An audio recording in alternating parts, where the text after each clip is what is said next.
program here at USIP. And this particular panel is personally important and interesting for me because in our program, we've looked at India-Pakistan for a while, and of course, all of us know that this is sort of the relationship in the region that has defined and caused a lot of conflict and turbulence over the years. The past 10 years have been consumed, at least in this town, talking about Afghanistan and Pakistan, but very quickly we realize that every time we try and move away from India-Pakistan, somehow we come back to it. Today we've got a very illustrious panel here with us, and we're fortunate to have the three speakers that you see on the stage. I'll introduce them briefly and then have them speak before opening it up for question and answers. But let me just frame this by saying that you'll hear very different presentations today on the panel. We will be talking about the prospects or the potential or the possibility of a special economic zone on the India-Pakistan border as a way to move their relationship forward. And then I suspect you'll be talking about a fair bit of negativity based on the occurrences around the line of control over the past 2 or 3 months and the tone and tenor of the India-Pakistan relationship as it has changed from being fairly positive over the past 6-8 months or a year and even after the Modi government took over to fairly negative as we see today. And these sort of different perspectives are here for a reason.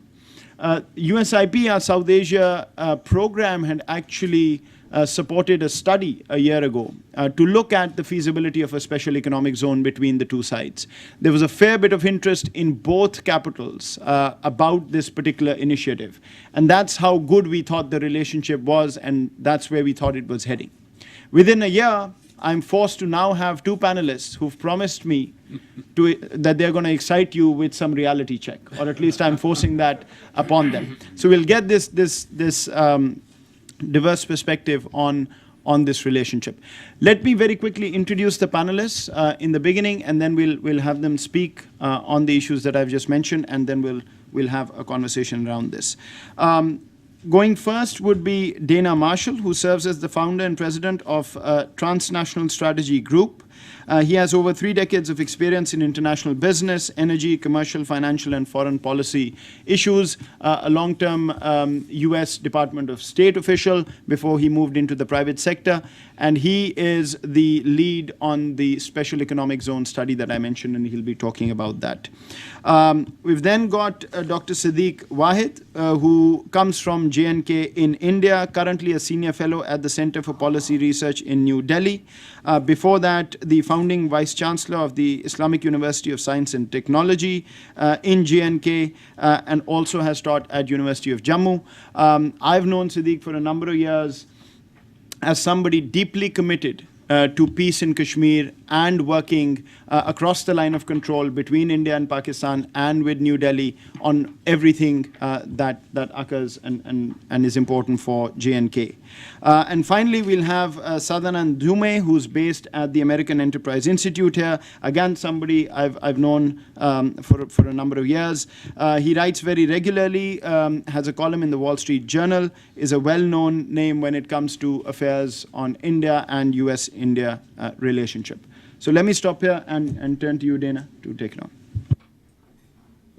Moe, thank you very much. I must say it's refreshing to have someone that represents sort of the economic side of the house being referred to as the less dismal of the sciences. That's an unusual position for me, and I appreciate that. I also appreciate very much the opportunity to join this expert panel on one of the most significant and continuing challenges, as of course Moeed and all of you are well aware, the challenge of the rift between the two countries. I'm going to leave it to the experts on the panel and, pardon me, in the audience to look at the very broad context about how this rift has sort of happened, how it happened, and how it might be able to be bridged. My focus, as Moeed mentioned, is to consider the use of economic policy instruments, specifically the possibility and benefits of establishing an India-Pakistan cross-border special economic zone, or SEZ, as part of the solution that we're seeking. We will look at how such a zone might be a tool to expand economic and job growth in both countries while creating a new and we believe a promising mechanism for commercial and political cooperation. Let's just take a moment on the history of the trade relations between the two countries that I think is important in the broader context of what we're talking about here. As I think many of us are aware, the trade relationships between the two countries have closely mirrored political relationships. The ups and downs in the overall relationship, as well as trade flows and persistent trade imbalances, go a long way to explaining continued barriers to expanding trade. Following independence, India was Pakistan's largest trading partner, and considerable commerce actually ensued until trade ended after the Indian-Pakistani conflict of 1965. After many years of very low levels of bilateral commerce at that point, Pakistan reopened formal trade with India in the 80s by introducing a so-called positive list. That is a list of those items that could be traded, which numbered at that point 46, so a very small positive list. The list expanded over time, and a significant increase in the positive list came as recently as 05-06. At that time, about 2,000 items were on the positive list before a small negative list was introduced. India, in turn, granted Pakistan Most Favored Nation, or MFN, status in 1996, and has sought such status from Pakistan ever since. Maybe just a quick aside here, and I'm perhaps guilty of this because I'm a trade type myself, but trade policy people are notoriously tone deaf, I think, when it comes to their nomenclature. Most favored nation, that famous term, does not mean that the country to which you grant it is somehow the country you like best or is your best ally. It simply means that the treatment you provide to imports from that country gets the same import treatment as the treatment you give to the most favored country that you trade with. It's a very nice way of ensuring non-discrimination. This perhaps misleading nomenclature has led Pakistan to rebrand MFN into the now very familiar acronym NDMA, or Non-Discriminatory Market Access. In any case, Pakistani exporters complained that while they enjoy formal MFN status in exports to India, there exist a number of informal or so-called non-tariff barriers to market access. These include allegations of unfair customs classification, arbitrary calculation of import duties, delays in customs clearance, difficulties in settling financial transactions with trade, visa issuance problems, which have reoccurred, I understand, recently very strongly, and other problems. As a result of these trade policies, the net result and the relative comparative advantages of the countries and the openness of each country's consumers to the other country's trade, the result has been stark. While current bilateral trade is about 2.7 billion, that means in both directions, only about 450 million are Pakistani exports to India. Indian exports are almost 5 times as large to Pakistan. What is more, Indian exports have increased from about $500 million in the 04-05 period to $2.3 billion in the 2013-2014 period, nearly a 5-fold increase. Pakistani exports going the other way have been bouncing around the $300 to $500 million range for the past 8 years or so.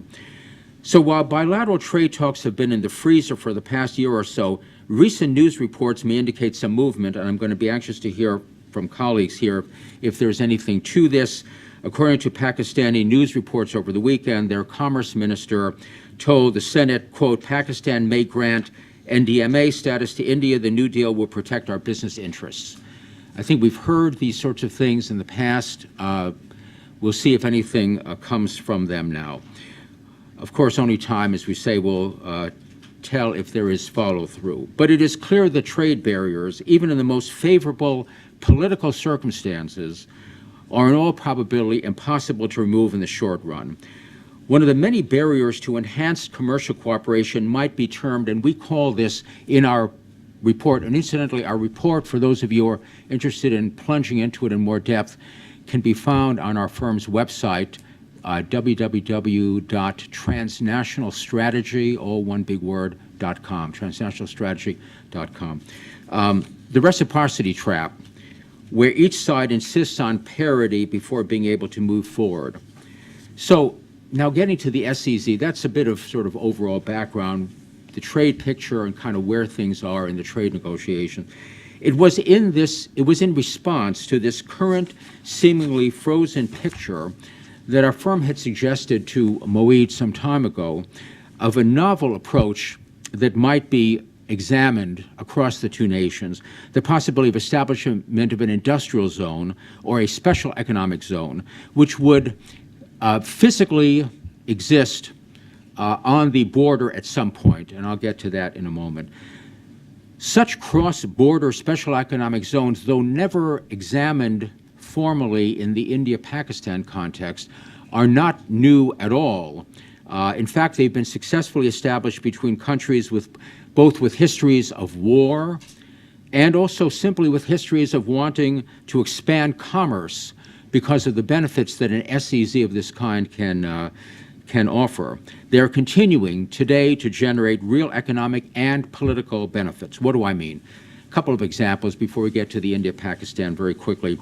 One example under U.S.-led initiative was the Qualifying Industrial Zone, or QIZ program, in which products manufactured in specially designated regions of Egypt could enter the United States duty-free with a small Israeli component, about 10, 11% Israeli component.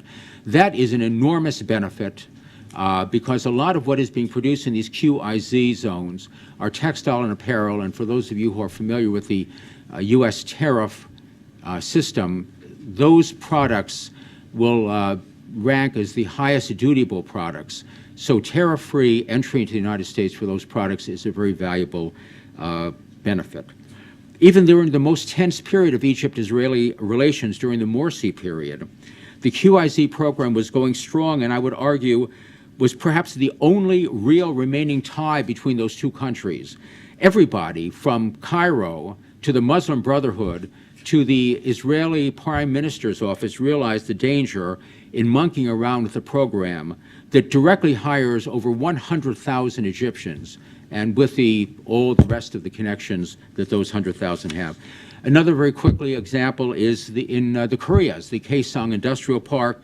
I think people may be generally familiar with this. It's a park that is wholly within the DPRK. South Korean firms operating there receive a number of benefits. Over 120 South Korean companies have located there. Over 50,000 North Koreans are employed there. This initiative has been seen as successful enough that there's some interest in third country companies investing in that Kaesong zone. And one Forbes report put it, I think, very well in terms of the foreign policy and implications of this. Quote, they called Kaesong perhaps the best hope for the Western world to gain a sufficient toehold into the closed society of North Korea. So there are examples of these zones in places that have at least as tense of a situation as we have between the two countries to be discussed this afternoon. So how would such an SEZ work in the India-Pakistan context? We believe it would create a more business-friendly environment in both nations, attracting commerce, economic activity, and lifting job growth. We believe in SEZ by starting on a small scale, and nobody is anticipating this thing be a full-blown operation. And as you'll see, if you have sufficient interest to actually look at the report, we have a very detailed analysis in there about how we would start such a thing. It can be a catalyst for broader reforms in both countries. Based on previous international experience, but dependent on how the SEZ would ultimately be regulated and administered. And this is not a one-size-fits-all. It would be up to the two countries to decide how they want to do this. It could be phased. There could be many liberalizations right away. It could be a bit less. You could start with a bit less of a liberalizations. All depends. But several things we believe could be tackled effectively by such a zone. One thing, and again, anybody that looks at the India-Pakistan current trade situation understands that a lot of the trade is conducted via transshipment through third countries. Obviously, enormous economic deadweight burden. There's no benefit, maybe except to the shippers and to people who repackage exports and imports for that. We think that an SEZ would certainly deal with that. It would attract foreign investment by implementing an improved export-import policy between the two countries. We believe it would start moving the countries both for their own benefit, and let me stress that this SEZ is not only something that is going to help the relationship between the two countries, it's going to help each individual country without reference to the other guy. That's a very important point, I think. It'll help to streamline and align regulatory frameworks. We believe that there could be some additional liberalization of currency transactions, and we believe that it can help with expanding the freedom of movement of both workers and executives within the zone. One could imagine, for example, a Pakistani executive or Pakistani workers coming in from the Pakistan side, crossing the fence, working in the Pakistan side, maybe crossing, working for a factory in the Indian side. At the end of the day, goes back to the Pakistan side and exits. You would be able to get the best business executives and workers along with all the other economies of scale that can be captured by that zone. But what we think may be the biggest benefit to an initiative of this kind is that it will lead them away from the slow track or even the dead end that we see having occurred recently in commercial negotiations. It's widely believed that trade can only normalize when the countries are able to resolve their tariff and non-tariff barriers. Political issues are inevitably also part of the mix. We believe the consideration of an SEZ initiative can provide a new basis for more satisfying commercial interaction. So how to begin? Maybe just a word about this, and let me stop with this. So as I mentioned, we have proposed a detailed action agenda in our report to create what you might call a pilot SEZ zone, a starter kit that we believe is politically feasible and, very importantly, commercially sound. We don't believe that this thing should be only a political symbol. This is a business thing. This is something that's going to help businesses of both countries. Yes, it will have big political benefits, but it needs to stand on its own politically. And we are very mindful of both of those goals in our report. We suggest certain early mover industries might be particularly interested in going into the zone, specifically automotive, especially auto components, which is an important sector in both countries, textiles, and pharmaceuticals would be attracted to the zone, since it could improve comparative advantage for manufacturers currently producing independently on both sides of the border and desiring to export to the other country or to third countries, and that's also an important point, which I'll touch on very briefly as I wrap up. Other promising industries we identified that could benefit from location in an SEZ: sporting goods, machinery and machine tools, surgical and scientific instruments, electrical products. There's also the contentious issue of agricultural products. Pakistan insists that India's comparative advantage, if any, is because India subsidizes certain ag inputs. However, if food processing facilities were put into the zone, then only food products would go across the border, which neither country would oppose because they could still retain their agricultural production, but still benefit from both the political and the economic advantages of the zone. Should firms in these or other industries locate in such a pilot zone, they would have the opportunity to build larger production facilities, better business conditions inside the zone for supply to both countries. We believe that third country investors would also notice such an investment incentive. We know that both countries are dying for inbound investment. Everybody's dying for inbound investment. We believe that this is a way for both Pakistan and India to tell third country investors, hey, there's even more of an incentive for you to come into our country, because after all, we're not changing the border. The Pakistan side of the SEZ is Pakistan. It's just that it would benefit from certain liberalized regulations, and of course the same with the Indian side. For example, there are many non-Egyptian firms located in the Egyptian QIZ areas Turkish and other firms, for example, because of the tremendous benefits of location there and the market access it has to the United States. When we looked at various potential sites, we thought that that perhaps a location between the two Punjabs might be best for infrastructure reasons. Again, we looked at how to start it.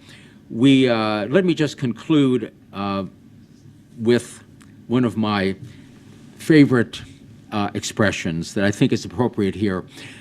For those of us, and perhaps sometimes in my darker days, I might be included in that, who sometimes wonder whether such a day would ever come between the two countries, I recall a story that President Kennedy liked to tell. It was about a French general who once asked his gardener to plant a tree.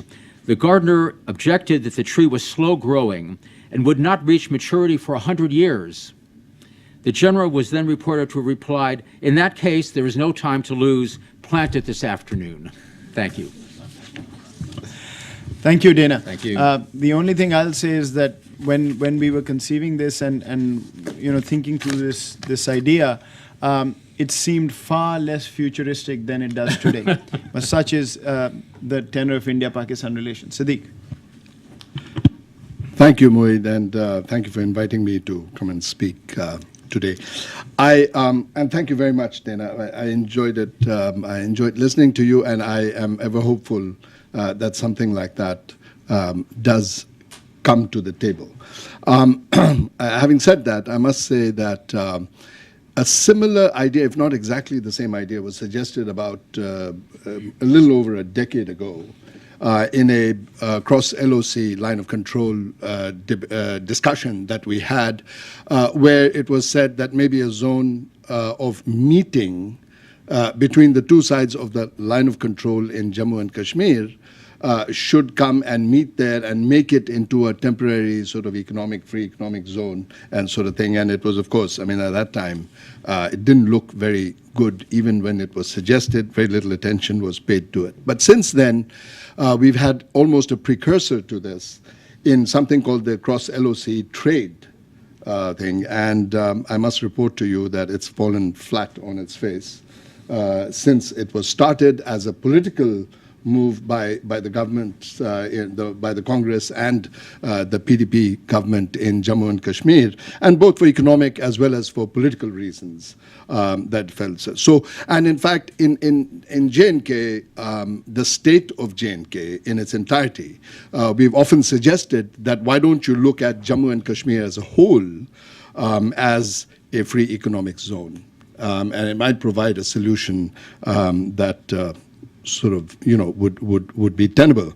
Having said that, I must say that on the subject of today's discussion about which I am to speak, which is repairing the India-Pakistan rift, I must begin by saying I look at it completely from Jammu and Kashmir.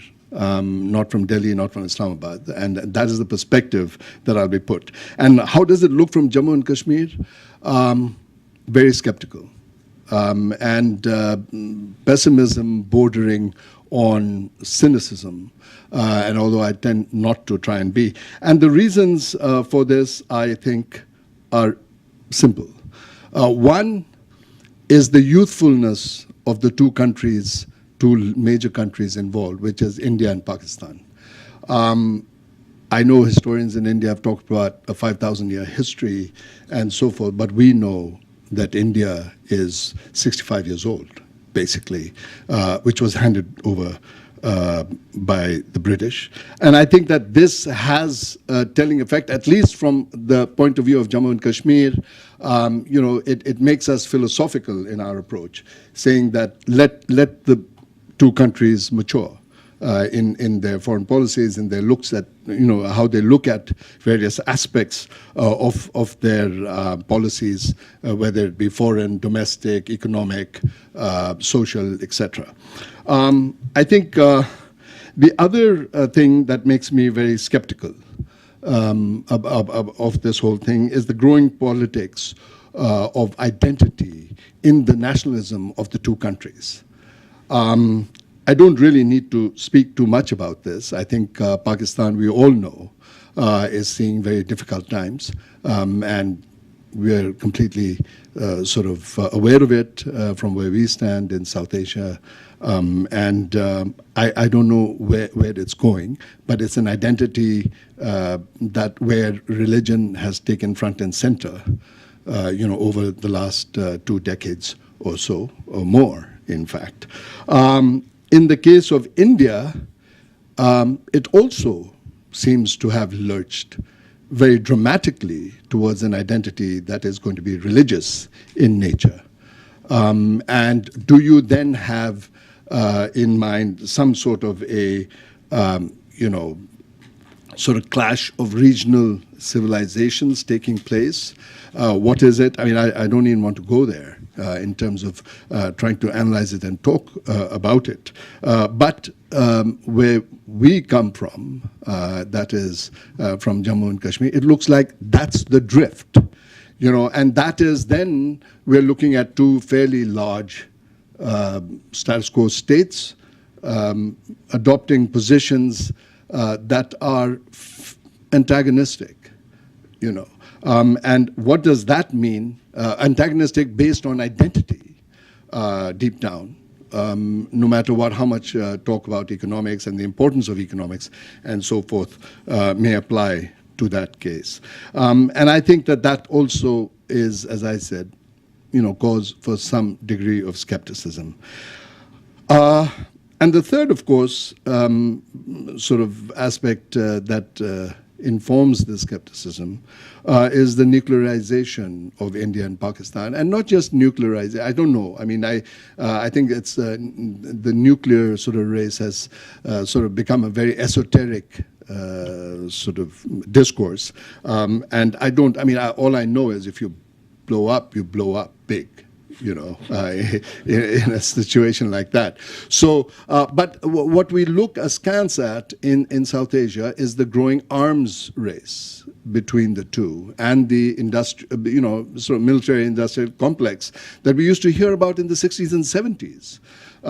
Which is now growing apace vis-a-vis definitions and so forth. And I'm not even going to get to issues like climate change and environmental issues that pertain to both of them, including water and the things. So I think that, that kind of an arms buildup and what it means for vis-a-vis their two those 2 countries looking at an unresolved territorial dispute, I think at base, with the addition of a lot of people being involved in that territory or in those territories, is something that I think is sort of not cause for optimism, to put it very mildly. And so, therefore, I mean, it is, and with recently, I mean, the recent things that are happening in Jammu and Kashmir in terms of the politics and so forth, demonstrates, I think, a certain succumbing to this trend, of allowing the discourse or the debate to range around topics like the 3 that I've just spoken of. And so, therefore, where do we go from here? And what do we do? Well, as I said, I mean, I come from Jammu and Kashmir, and we're forever trying to put things on the table to say, how is it that we should discuss the, India-Pakistan relations in sort of with the question of Jammu and Kashmir being a dispute that they need to resolve amongst themselves without discounting the people who live in Jammu and Kashmir. And here, I mean, I'm trained as an historian, so I'll have to just sort of revert to that for momentarily even. And that is that, we've noticed a shift between the mid-19th century and the mid-20th century. There was what the paradigm was in terms of nation states and international relations, which was, of course, very large political spaces called empires, the Russian, the British, the French, the Qing in China, and so for large political spaces and lots of small little economic spaces and zones that were being defined. And somewhere in the mid to late, the second half of the 20th century, that seems to have shifted. And the zones have become, from an economic point of view, it's become huge economic spaces. I mean, maybe just one economic space called globalization, or whatever it is, and smaller and smaller political spaces. And I think that things like East Timor, Scotland, Quebec, and the debates and the discourses that are going on, without prejudice to the nature of the discourses that are going on, or the expressions of that discourse that is going on, are sort of some things that you need to look at. And when I say you, I mean Islamabad and Delhi need to look at as realities that have come onto the onto the table, and how are we going to keep sort of in tune or in stride with that. And in that vein, perhaps let me put on the table something that is even more futuristic than what has been just suggested. And this is something that I've been talking about for some time, and that is that, take Jammu and Kashmir out of the India-Pakistan paradigm of discussion, and let us put it in something called the Central Asia, South Asia paradigm of discussion. It has some historical validity to it, because in many ways, Jammu and Kashmir, the state of Jammu and Kashmir, minus maybe Jammu, but with the, Gilgit, Baltistan, Ladakh, and Kashmir, if you include all of that, this was a sort of a crucible in many ways, and in many ways a cauldron throughout much of history, as to how to, sort of, in terms of defining relations between greater powers and so forth. So if you take it out of that and enlarge the canvas, so to speak, then there may be a possibility that we can look at it honestly as something that is in tune with globalization. That term gets more and more murky as I look into it. And global in the sense of that, can we not look at Kashmir, the economy of Kashmir, being tied to the economy of Kashgar in Xinjiang, and look at it as something that will be inclusive for everybody involved, including, let's say, the People's Republic of China, which is a presence in the area. I mean, as a citizen of Jammu and Kashmir, I look askance across the border between India and Pakistan and the line of control between us, and see that the presence of the People's Republic of China, or the PLA, in Gilgit and Baltistan, with, not with a great degree of comfort either. And so what does it mean to then therefore have an engagement with, several powers whose sort of borders are contiguous in this area that we call Jammu and Kashmir state as a whole, or the state of Jammu and Kashmir as a whole. I mean, I may have posited this as being very futuristic, but I must say that I'm not, I don't hold a brief for the Modi government at the moment. But I was, something very hopeful was said to me by a friend of mine who happens to be close to individuals within the Modi regime, who said that, listen, the BJP government that you see, because it was just after the Lok Sabha elections, the parliamentary elections, and he said, Siddiq, throw out your prejudices and even biases, difficult as those are, that look at it in a different way, and that is that the BJP currently is looking at going toe-to-toe with China or against China as something that is important for us in the region. In order to, whatever, I mean, politically bring salience to India or whatever it is. And that in that vein, the current BJP government may be even willing to put an arm around Pakistan, and not see it as something like that, which caused my hopes to go through the roof. because I think that that's a very, sort of understandable position to take. And it went even further soaring when Modi invited all the SAARC country heads, including heads of government, including that of Pakistan, to come to his inauguration as the Prime Minister. First time, I think, anywhere in the world, that this happened. And Nawaz Sharif even came. But immediately after that, the breadth and the scope of a statement like that was belied by the fact that a small event, perhaps pricking egos, completely alienated the two countries again. And when that happens, you will have to only imagine what it looks like from little, small, fairly helpless Jammu and Kashmir state. So with that, I'll stop. Thank you. Thanks, Siddiq. Thank you, Mohit.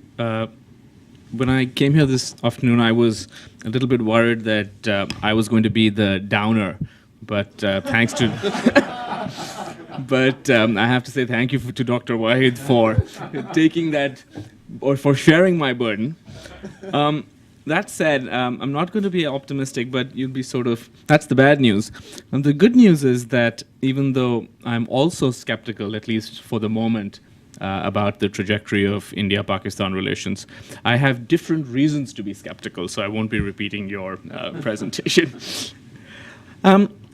If you just sort of look at the last few months, or if you look at the time that has elapsed since Dana's report on potential economic cooperation was released, things did look optimistic briefly with the invitation to Nawaz Sharif and other South Asian leaders to the Modi inauguration, and the news that the foreign secretaries of both countries would be speaking.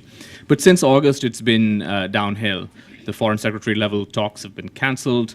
There's been stepped up exchange of fire on the border, harder rhetoric on both sides, both in New Delhi and in Islamabad. So I want to talk a little bit about what has changed, particularly what has changed in India and how things look from the ground over there.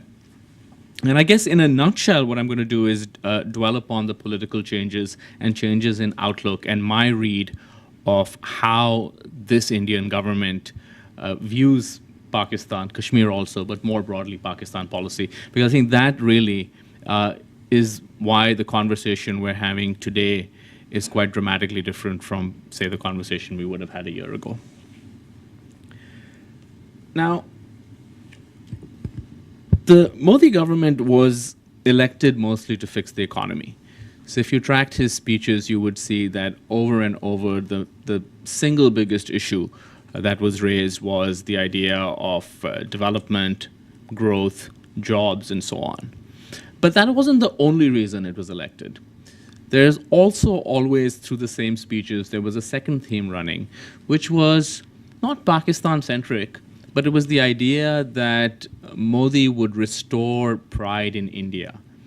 And part of that, an example that he would raise over and over, and I heard this myself when I was following his campaign in Uttar Pradesh in the summer, was this example of two Indian soldiers who had been beheaded on the line of control, maybe a year before or something. And he would always bring that example up as an example of the Manmohan Singh government essentially having been weak-kneed, and that he would come and he would restore India's pride. So that's sort of, I'm not saying that was the dominant, that was the dominant theme in his speech, but it was always there. So there's been this idea embedded into the Modi campaign and into the Modi victory, which is that India was a weak state earlier and India will now be stronger. The emphasis, of course, is on economic development, attracting foreign investment. It's definitely an economics-led foreign policy, but there is a security element to that.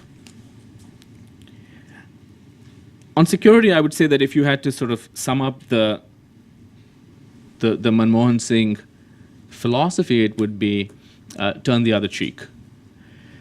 If you had to sum up the way the Modi government thinks, it's an eye for an eye. And that, I think, is a significant shift. On economics, I actually agree that there remains potential. The change has not been particularly dramatic, at least on the Indian side. The invitation to Nawaz Sharif, Modi's speech at SARC, all of these sort of speak to the idea that India is open to a deeper trade and commercial relationship with Pakistan. But, however, it is linked to issues such as terrorism, justice for the plotters of the Mumbai attacks, and so on, and a greater sensitivity to things that were really taken for granted in the past, such as Pakistani talks with Hurriyat leaders in Delhi. So the status quo has changed, but in terms of what would be an ideal outcome in economics, that remains largely the same, I would say. The two other things have changed just briefly. One is the Indian assessment of what's going on in Pakistan. I think after Nawaz Sharif was elected in the summer of 2013, there was a sense that two things would happen. One, that he would be much more open to deeper economic engagement with India. And secondly, that the Nawaz Sharif election would mean deeper democratization of Pakistan. It was sort of seen broadly as a hopeful moment for the region. I think on both of those scores, Nawaz Sharif is seen as a disappointment. The economy, he really hasn't delivered. He hasn't even delivered on the kinds of things people thought he would be very good at, infrastructure and so on. That's languished. And in terms of how Pakistani domestic politics is viewed in India, there's certainly a sense that the army has not lost ground. In fact, it has clawed back ground and is firmly back in the driver's seat. And finally, the last part is public opinion. And I would say that India, in many ways, I would disagree with Dr. Wyeth, and I don't think that this is a sort of clash of civilizations kind of thing. But I do think that Indian public opinion is much more hawkish towards Pakistan than it used to be. You know, in the past, you basically had much of the country, which, you know, the north and the west and the south and the east, that people didn't really spend too much time thinking about Pakistan at all. And then in the north, you kind of had public opinion divided between one group of people who were scarred by partition and were hostile to Pakistan, but another group of people who had this great sense of, you know, nostalgia and warmth towards Pakistan. I would say that since 2008, and with the growth of news, 24-hour news television, that is changing. So you have a kind of suspicion and a kind of hostility towards Pakistan that you have not, that I, for one, had not seen earlier. The fact that the Mumbai attacks were traced so clearly to Pakistan, the fact that nothing really has happened, nothing has really moved in terms of bringing the people responsible for that to justice, has kind of colored the mood in India, and I think that is something that's a long-term trend. I haven't seen any reliable opinion polling on this, but I do think it's a long-term trend that affects how Indian politicians going forward are going to deal with the country. I'll speak a little bit about the Kashmir election, and the reason I sort of, you know, started with the Indian election, the national election in May, rather than the Kashmir election, which was just held recently, is that I think what's driving Indian policy is the election of Modi and not what's happening in Kashmir. Secondly, what's happening in Kashmir with the election, I'd say that we don't know how this is going to end up influencing the BJP outlook. If you're optimistic, you can say that the fact that the BJP is likely to form a coalition government with the PDP would necessarily mean that it has to soften its stance on certain Kashmir-related issues. I, for instance, in any case, don't think that Article 370 or scrapping Article 370, which has been, you know, which grants special autonomy to Kashmir, Jammu and Kashmir, which has always been one of the core BJP issues that set it apart from other parties. In any case, I don't think that was going to be on the front burner, regardless of the outcome of the Kashmir election. But the fact that now the BJP is looking to form a government with the PDP, which is philosophically very different from it, makes that even less likely to be a major issue. So that's sort of optimistic part in terms of how the Kashmir election plays into national politics. But on the other hand, what we've also seen in the state election is very sharp polarization between Jammu and Kashmir. The BJP is the second largest party in Jammu and Kashmir, but it is almost all its seats, if not all its seats, are from Jammu. So that means that it is there is no party in the Jammu and Kashmir Assembly that's really kind of trying to appeal or trying to build bridges between both the sections, the two major sections of the state.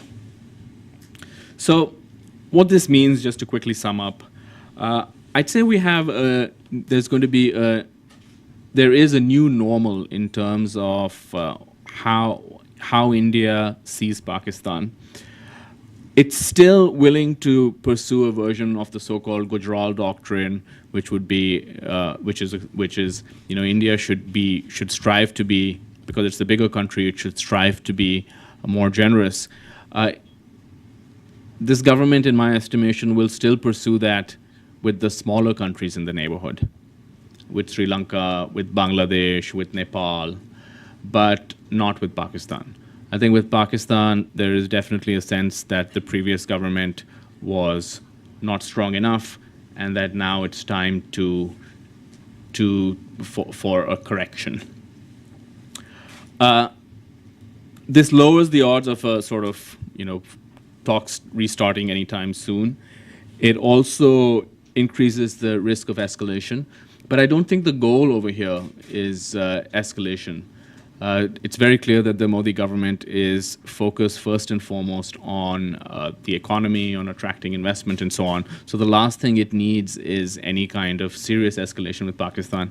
However, there seems to be a calculation that there is space quite short of warfare for taking a tougher stand, including on the border with Pakistan, than the previous government took.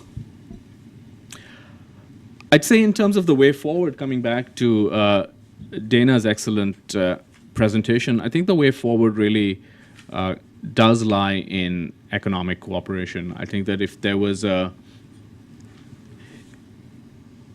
Pakistan were to move forward on proposals for example, the MFN status, which has now been about 20 years in the coming, if that were to happen, if there was sort of room for serious energization of the India-Pakistan commercial and trade relationship, I do think Delhi would be receptive, because that fits in entirely with their own set of priorities. But the question really is how realistic it is to expect that to happen in a broader climate that is quite negative between the two countries. Thank you.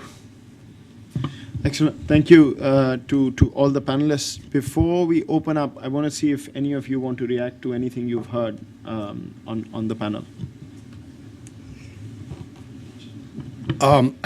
At the risk of continuing the negativity, so I just want to say that I appreciate some of the points that Mr. Dhume made, and I would go. But there are a few things that I think need to be examined a little more carefully. Number one is that Modi being elected on the basis of pride in India, or a proud India, I think I agree with you 100%.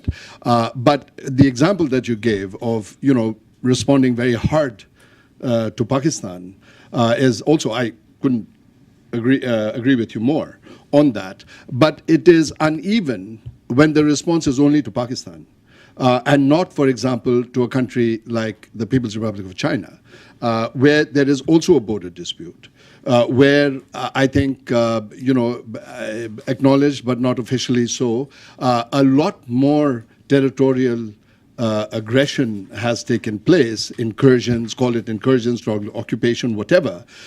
In fact, maybe 5 or 6 times to the order of what has happened vis-a-vis Pakistan, and even, vis-a-vis the LOC, and even in the case of Kargil and that area. And so I find that curious, and I always like to call Delhi on that one, because I think that it needs to be even-handed when you look at it. Personally, I call it the boarding school syndrome, where, in boarding school, when the kid below you does something wrong, you hammer the kid, but somebody else who's above you, senior to you, does it, you just say, well, we can talk, and we'll come back and we'll come back and negotiate or whatever and things. And I find that, coming, and as I said, no apologies. I'm from Jammu and Kashmir. I find that very difficult. The other thing that I wanted to point out was that the same applies vis-a-vis the public opinion hawkishness towards Pakistan, is that because now in the media, and I'm talking about Indian national media, when there is a Chinese incursion, not only do they not go to the border, but there is sitting in Delhi or sitting in Leh, which is very far from the border, people will talk about, people in the media will talk about it and be not hawkish, but say, the generals are saying we can talk about it, and everybody else is saying we can talk about it. And that way, I think the media in India has suffered great credibility. And I think that these things need to be put in perspective. Well, I actually think that there are strong parallels between how this government views China and Pakistan. And I don't think that, I think that broadly speaking, their approach is the same. You saw a pretty, robust pushback when Xi Jinping was in India, and you had these incursions at the same time. You have seen an overt reaching out to Japan, and the famous bear hug with Shinzo Abe. You've seen during the Obama visit, you've seen India explicitly talk about the Indian Ocean region and the South China Sea. And so I don't think that this is a case of, taking, of being tough on the border with Pakistan and rolling over with China. I'd say that this is a case of a government that is being tough on both borders. I'm certainly no expert on Jammu and Kashmir. I'm glad we have colleagues that are. Nor do I think I'm naive, but I do think that the initiative that we were examining, what that does is it gives the two countries a fresh start and gets them out of this trap of saying, we won't move until you move on this and you won't move on that, because this is something that will immediately benefit both countries. And it seems to me that when you're dealing with an issue or an initiative which has united North and South Korea, Egypt and Israel, and other places which are post-conflict situations, and many other places which are not, that there is something to be, that there is some value to looking at that as a way to bridge maybe to help to shape public opinion a bit. Just one small example of that, very quickly. I remember a story of a former American ambassador to Oman. The United States and Oman have a free trade area agreement, which is probably the most deep economic integration that two countries can have. And before that was negotiated, there was a visit by Omani trade union people to Washington, I think none of them had been here before, just to talk to businesses and government and what is an FTA, et cetera. And the ambassador told me a story about one particular big leader in the labor movement he was sort of neutral to negative on the United States. They put him up on a hotel up on Wisconsin Avenue, and one Saturday morning he walked down to the Gap store and kind of looking through the clothes over there, and he saw a lot of them were made in Oman. All of a sudden he became almost like an ambassador for better relations with the United States and for the FTA. I do think that there is value in commercial connections helping to shape politics and public opinion. Yes, I'm not naive. Clearly you can't work if there's a war and I don't know what you would call what's happening across the line of control, but I hope at least that that is not going to stop progress, and nor did I hear from the colleagues that it would necessarily. Thank you. Thank you. That's a very valuable addition. So we'll open up the floor for questions. We have mics, so just wait for the mic to come to you because we're also webcasting this event. Introduce yourself and please keep your question or comment short. So why don't we start here? My name is Juliet Werr. I'd like to just follow on, Dana, for what you said. There's no doubt that there's no love lost between North and South Korea and between Egypt and Israel. They've got something going. I don't know how it affects the rest of the population. However, for a certain number of people, they have a salary and they're working. And that means a lot to them and their community. And we haven't really touched on that with all of this pessimism from the other two colleagues. Okay, so I'm wondering if we can talk about that. What does that mean when you have a trade agreement and you have a certain number of people of the population working? That must mean something, not changing the world, but at least, I don't know, you tell me what it does. Let's take a couple more, please. Thanks. The gentleman at the back.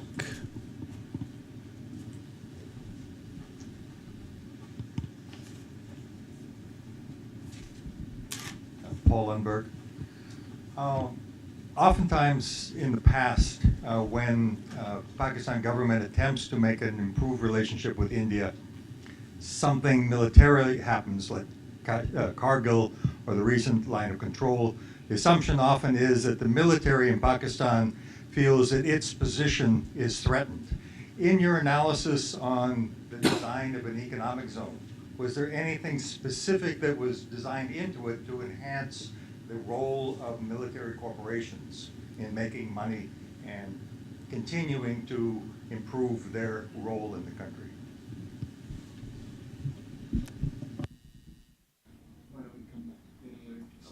All right. Well, I really appreciate this first question quite a bit because I mean, I'm not trained as a historian, particularly or a political scientist, although in my career I've had to sort of put my toe in both of those waters. But if you turn the telescope the other way around, and as you say, you look at the average husband and wife sitting across the equivalent of a kitchen table, I mean, it matters a lot that they have a job. I mean, the QIZ initiative in Egypt, as I mentioned, directly hires at least 100,000 Egyptians. Multiply that by 5 or 6 in terms of immediate family and all the rest, and it becomes a significant part of the economy of the country.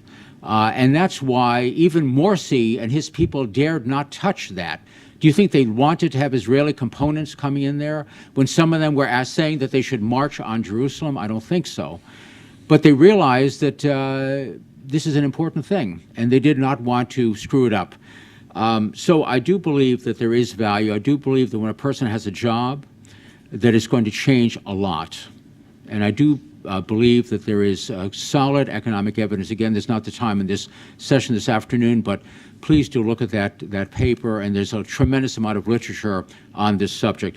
Military corporate, yes, again, depending on how the countries would design the zone, there's no question that they could be part of that. Third country investors could be part of that. One could imagine, you talk about futuristic ideas, I don't want this ceiling to fall in, but one could imagine third countries providing trade incentives to the products of such a zone, to encourage the zone to get established. China and Japan, Russia, they all say that they're friends of one or the other or both of these countries, the United States.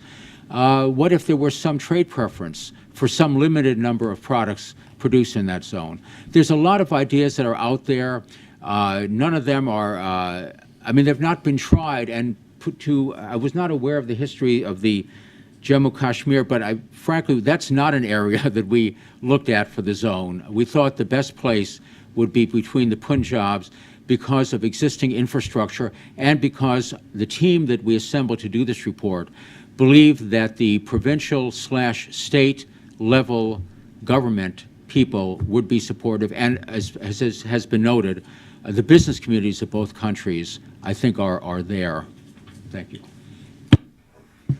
I'd like to respond to the sort of analogy made between the two Koreas and Egypt and Palestine, and I feel like a need to defend it, given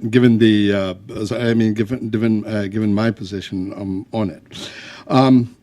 I don't know that much about the two Koreas, but I think the first question that I would say is that as far as Egypt and Israel talking, they've talked. And has it gotten us any closer? I don't think so. In the Middle East. Similarly, make no mistake about it, India and Pakistan talk all the time.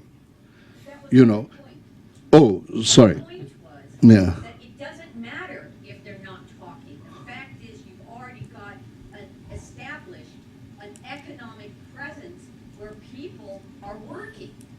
And that's the point that everyone missed. People are working. And that means something, especially if you have an economic plan. If you're in the government and you say, we're going to improve the economy, and wow, you've got 100,000 people who are working now, that means a difference I to think your the point is economic jobs policy. and jobs and Oh, yeah. I didn't Okay, say well, they would but make I- you better friends. In Yes. fact, I said the opposite. These plans hadn't. We'll take the answer. Okay. Yeah, okay. I understand that, and we do hear it, but I must then put my own bias on the table there. And I think that it's nice to talk about everybody getting jobs. It's very difficult in reality for people to get in jobs when conflict zones themselves, not India and Pakistan, they're not conflict zones. But we in Jammu and Kashmir are a conflict zone. And when the people in the conflict zone, when you talk to them about jobs, it is rejected. Let me give you an example. Is that the last elections? Jammu, the issue was development.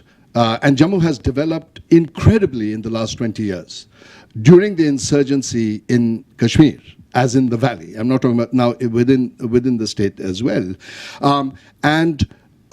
So what was preventing Kashmir also to vote for Modi?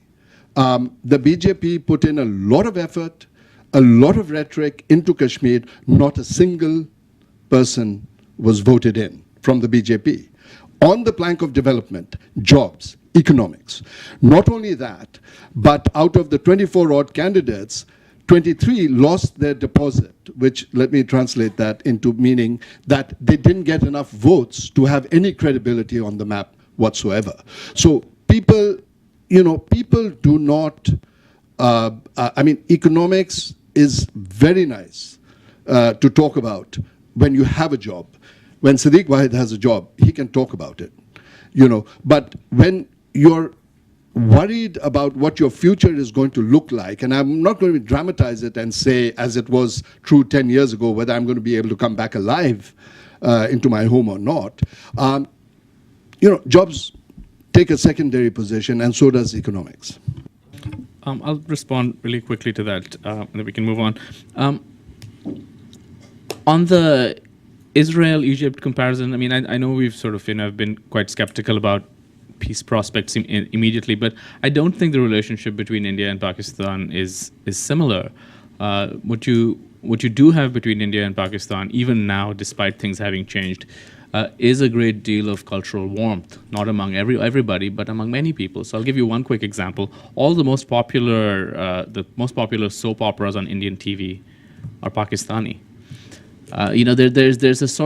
There's a kind of people-to-people sameness still that means that if things start working, there's greater room for optimism because there are those links. On the question of the economy, I'll just make one quick observation, which is one of the problems is that both countries' establishments seem to think that they're doing the other side a favor. by normalizing, right? Now, it's pretty obvious to us sitting over here that this would be good for both India and for Pakistan. But in India, there's a sense that, well, Pakistan's economy is on the rails, well, they need it more. And in Pakistan, there's a sense that, well, this economy stuff we don't really get, but, if we give you this economy stuff, then you've got to solve all our other problems. And so, that's the sort of just one problem. I mean, I would think more like you, but I think coming back to Dr. Wahid's point, there are a lot of people who don't think like you, unfortunately. Talk about Pakistani soap operas, don't forget Bollywood in Pakistan. Yeah. Have Richard there in the middle, then we'll come to you. Thank you very much. Could I ask you to apply Afghanistan and the stance each country's taken recently towards, Richard Lee Smith from the British Embassy. Could I ask you both to look at both countries' relationship with Afghanistan and explain what you think about their approach and what that means to the actual state of Indo-Pak relations? Because I was conscious how that wasn't really something you drew out in your presentations. I may have hammered this into them subtly to focus on India-Pakistan. Maybe they did. Thank you for the presentations. My name is Pavan Bali, and I'm from the Indian side of Kashmir. My first question is to Mr. Marshall. India and Pakistan are not equal trading partners. Indian economy is much larger and growing, like I see it.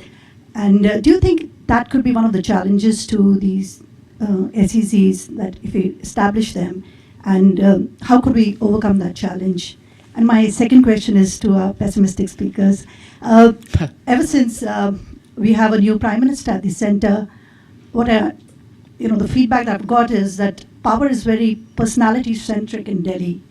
Do you see a glimmer of hope that that could be one of the positive signs that we could come up with an out-of-box solution on Kashmir and on India-Pakistan ties? Thank you. Why don't we reverse to start with you?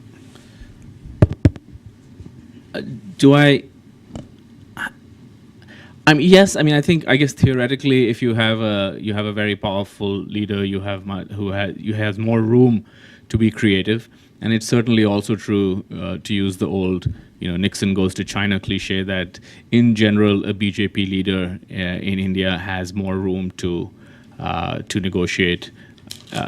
Similarly, I would say just like a PMLN leader would in Pakistan. So yeah, so in theory, yes, but in practice, I haven't seen much evidence to suggest that a breakthrough with Pakistan is very high on Mr. Modi's list of priorities. It was something very important to the previous prime minister. So I think just even in terms of where it is on a checklist of things that you want to pursue, it's not as high as it used to be. On the Afghanistan question, it's a cause for concern. I don't think it's the main course. I think that there are other bigger things that are cause for greater concern. But certainly there's a deep worry in New Delhi that we're going to see some kind of repeat of the 1990s. My own view is that that's a sort of exaggerated fear, because I don't think patterns repeat themselves quite as neatly. But it's not uncommon to come across people who essentially view what's going to happen in Afghanistan after the US drawdown as some kind of repeat, which in a sense, essence means that Pakistani-backed militants are going to reassert control.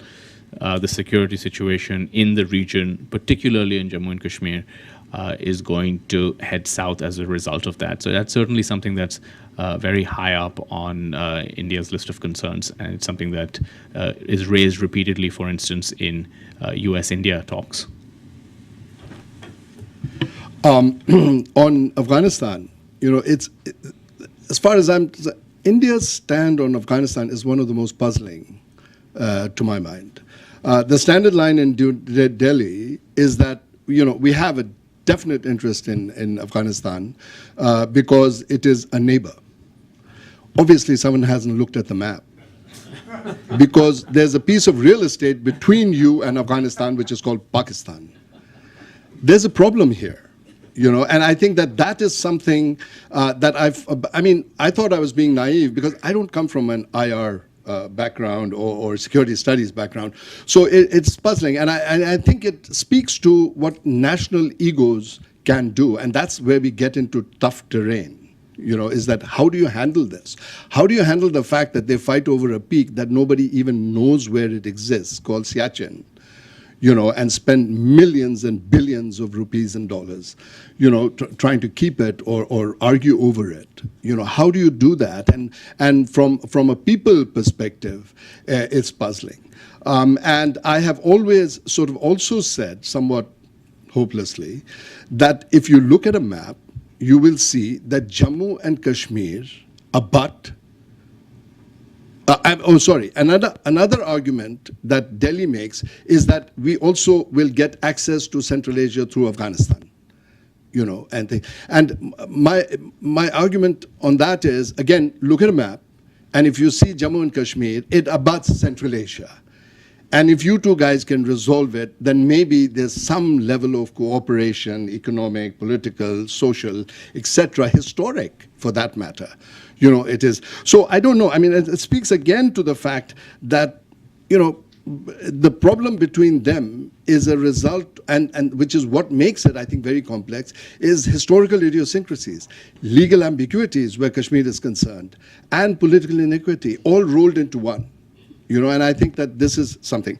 As far as the personality-centric and whether, person-centric and concentration of power in one place can possibly provide us hope, my bias on that is that goes just the opposite way, and it can be good or bad. And so therefore, is the risk worth taking?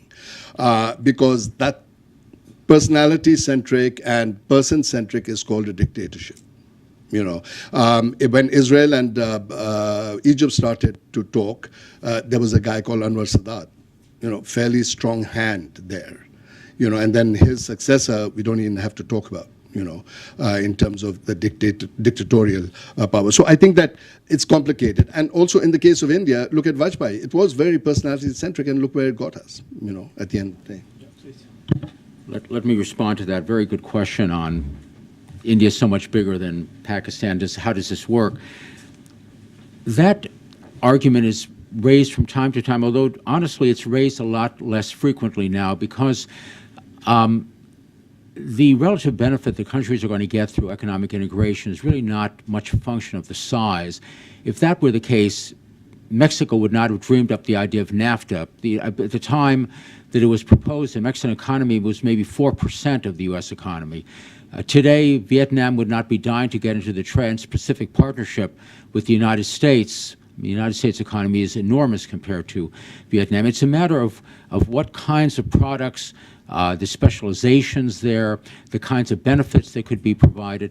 And remember, what we're talking about in SEZ, yes, it's trade, but it's mainly to try to get benefits from a zone in which investment can occur in a much more liberalized way and across the two countries. You can have enormous synergies that can be grasped through such a plan. So I don't think that's an issue. I do know that sometimes the Pakistani business people in certain sectors do express concern about that. But I don't really think that that is what principally is the problem that explains the trade imbalance. I have a question here and then one back there. Just wait for the microphone. Well, thank you. My name is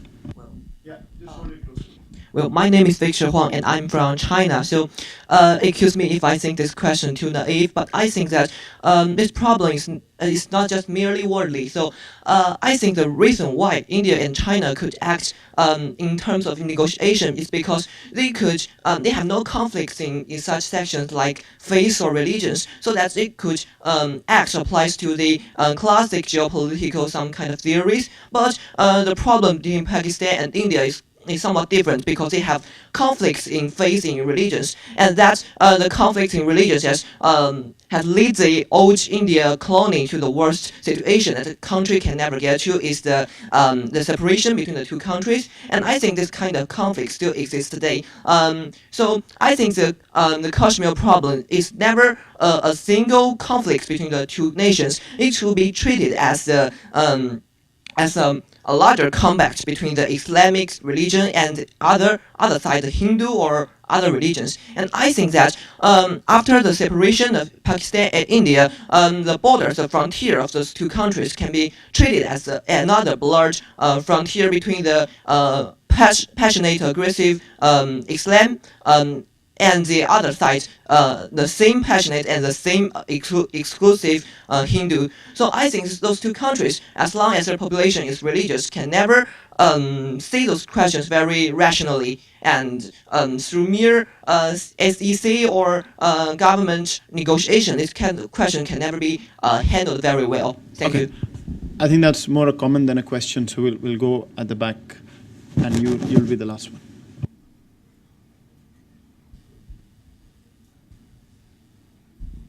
Thank you. My name is Matt Getz. We've spoken about Afghanistan from the India perspective, but I was wondering if maybe you could talk more about relationships with Afghanistan from the Pakistani perspective. We just heard that the conflict between religions may be a factor, but what if geopolitical conflicts become more important than religious conflicts? We've talked about cultural synergy between Pakistan and India. We've talked about cultural synergy between Pakistan and India, and I was wondering if that could become more important than a religious divide, especially once the United States leaves Afghanistan. Could Pakistan become more concerned about their border with Afghanistan than they are about their border with India?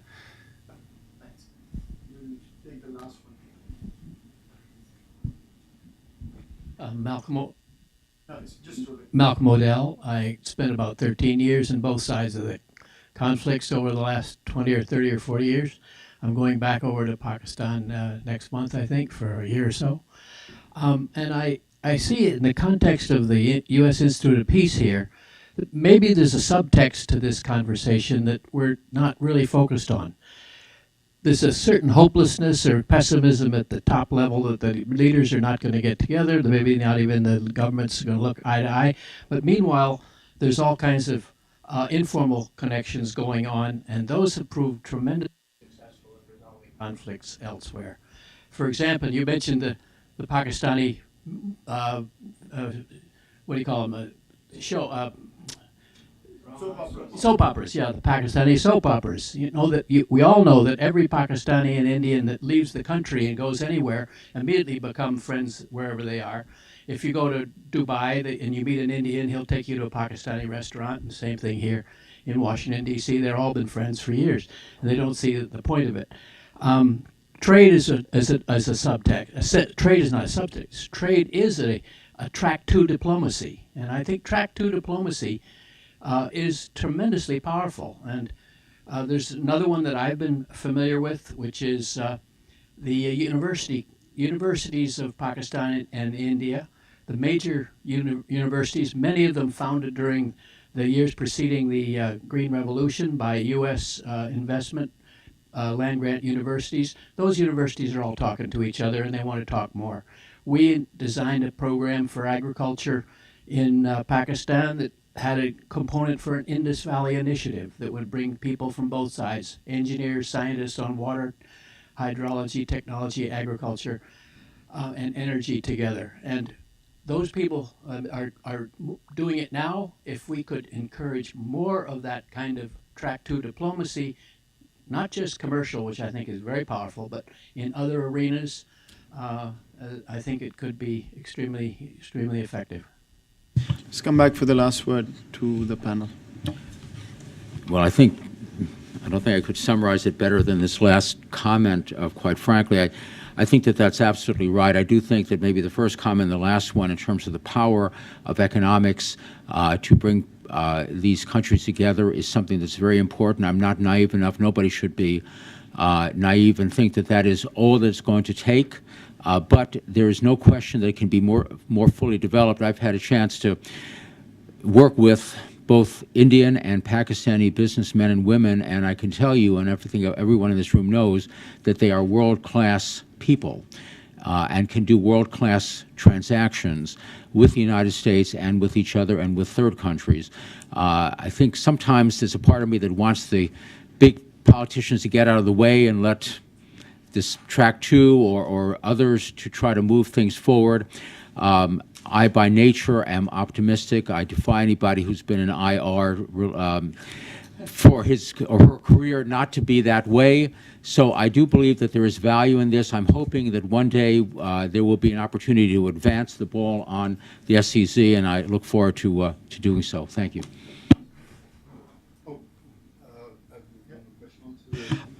I mean, I couldn't answer to Pakistan's attitude towards Afghanistan.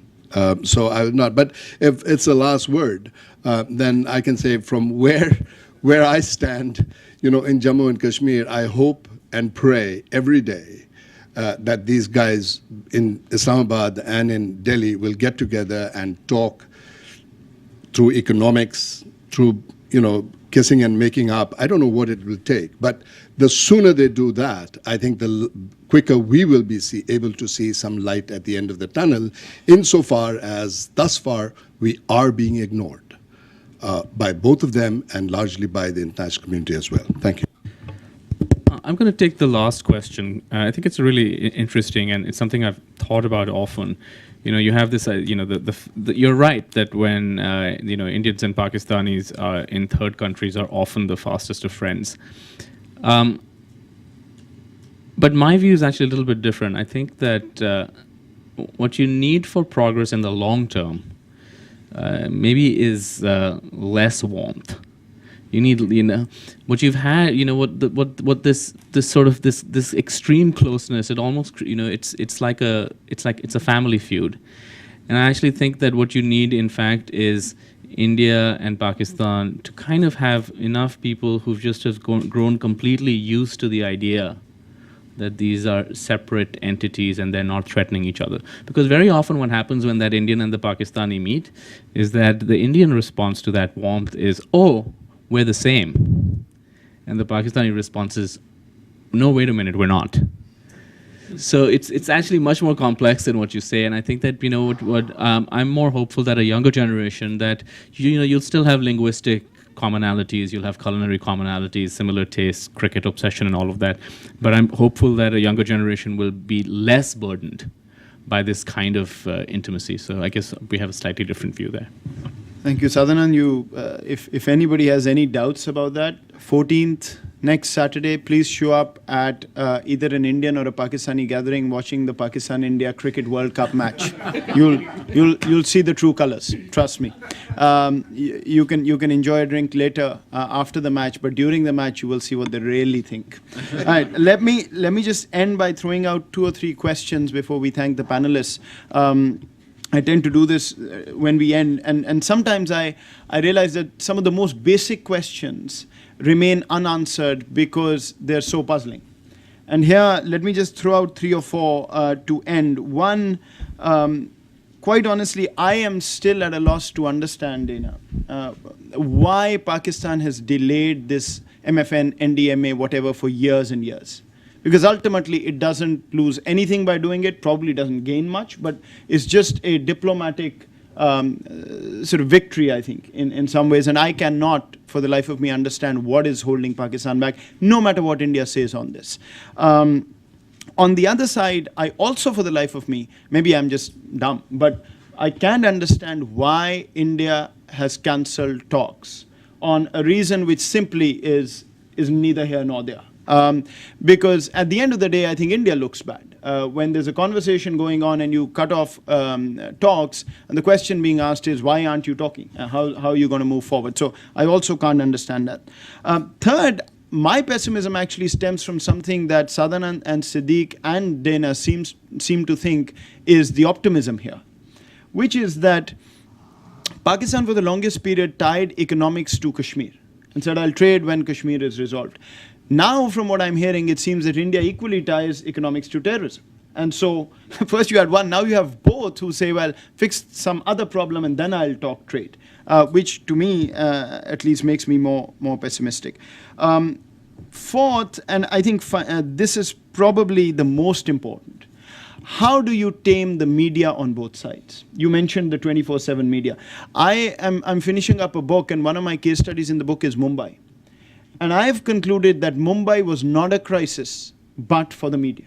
Both governments responded fairly responsibly to what had happened and were trying to figure out a way to get out of the crisis, except that if you turned on the media, you would actually start thinking about when the first bomb would explode on what side. And so I don't know how you get to that, but I think the public narratives have gone ahead of track one in this relationship for a long time. And finally on Afghanistan, it always amuses me, but as much as I look at this, both Pakistan and India, I think fundamentally are concerned about the other when they look at Afghanistan. To date, I don't think this has changed. What thankfully has changed is that Afghanistan is not the same as it was 20 years ago. I think there's been tremendous change, positive, in Afghanistan, which will not allow these two sides to play this as simplistically as before. And ultimately, I think all three understand that if Afghanistan, Pakistan, India are not on the same page, this whole idea of the economic integration of the region and South Asia moving forward is going to be a pipe dream. So let me end there. Please join me in thanking the panelists. I also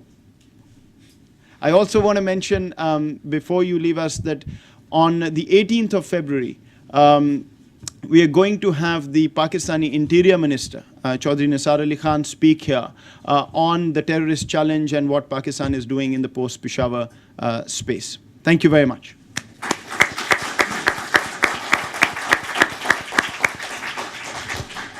And last but not least, I forgot, and I will be taken to task by my very able program assistant if I don't remind you to fill out the feedback cards that are on your chair.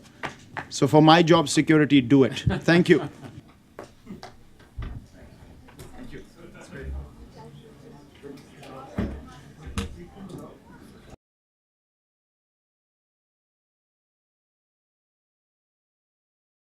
Discrimination. This perhaps misleading nomenclature has led Pakistan to rebrand MFN into the now very familiar acronym NDMA, or Non-Discriminatory Market Access. In any case, Pakistani exporters complain that while they enjoy formal MFN status in exports to India, there exist a number of informal or so-called non-tariff barriers to market access. These include allegations of unfair customs classification, arbitrary calculation of import duties, delays in customs clearance, difficulties in settling financial transactions with trade, visa issuance problems, which have reoccurred, I understand, recently very strongly, and other problems. As a result of these trade policies, the net result and the relative comparative advantages of the countries and the openness of each country's consumers to the other country's trade, the result has been stark. While current bilateral trade is about $2.7 billion, that means in both directions, only about $450 million are Pakistani exports to India. Indian exports are almost 5 times as large to Pakistan. What is more, Indian exports have increased from about $500 million in the 04-05 period to $2.3 billion in the 2013-2014 period, nearly a 5-fold increase. Pakistani exports going the other way have been bouncing around the $300 to $500 million range for the past 8 years or so.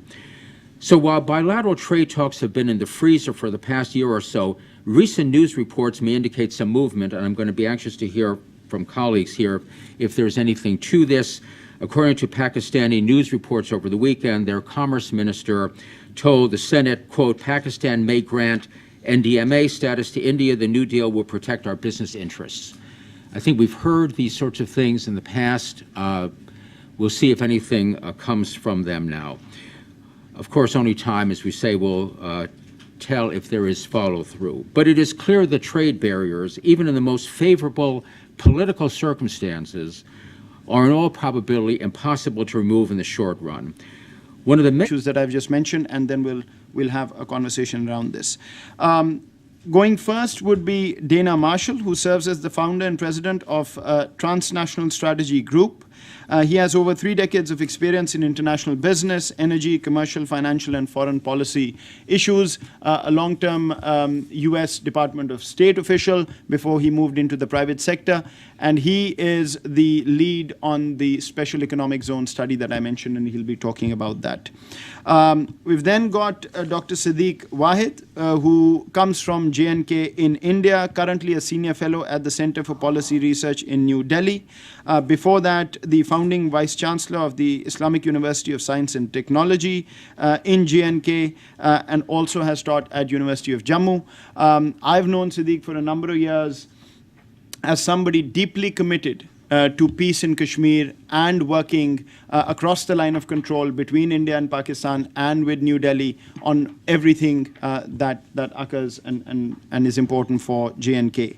And finally, we'll have Sadanand Dhume, who's based at the American Enterprise Institute here. Again, somebody I've known for a number of years. He writes very regularly, has a column in the Wall Street Journal, is a well-known name when it comes to affairs on India and US-India relationship.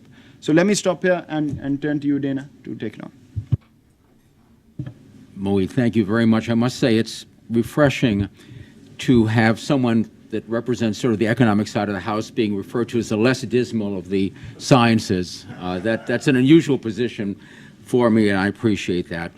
I also appreciate very much the opportunity to join this expert panel on one of the most significant and continuing challenges, as of course Moeed and all of you are well aware, the challenge of the rift between the two countries. I'm going to leave it to the experts on the panel and, pardon me, in the audience to look at the very broad context about how this rift has sort of happened, how it happened, and how it might be able to be bridged. My focus, as Moeed mentioned, is to consider the use of economic policy instruments, specifically the possibility and benefits of establishing an Indian. Any barriers to enhanced commercial cooperation might be termed, and we call this in our report, and incidentally, our report, for those of you who are interested in plunging into it in more depth, can be found on our firm's website, www.transnationalstrategy, all one big word, .com, transnationalstrategy.com. The reciprocity trap, where each side insists on parity before being able to move forward. So now getting to the SEZ, that's a bit of sort of overall background, the trade picture and kind of where things are in the trade negotiation.